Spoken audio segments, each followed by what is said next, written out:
Well, property tip number 4, and it's how to spot one of the potentially most dangerous things you could come across in a property that you're thinking about buying or that you might be living in, and that is dry rot. It scares the bejeebus out of most people, and actually quite rightly, because it can cause all sorts of problems. They call it the cancer of buildings because it can eat its way through concrete and wood and everything that's in a house.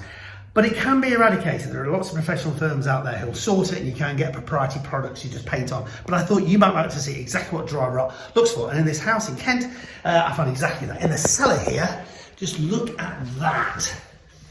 That is dry rot. So you can see it's actually quite beautiful, sort of patterns there, and it's also over here on this wall. It looks a bit like the sort of roots of a plant, but if you see that in your property, then really don't just leave it, just think about it.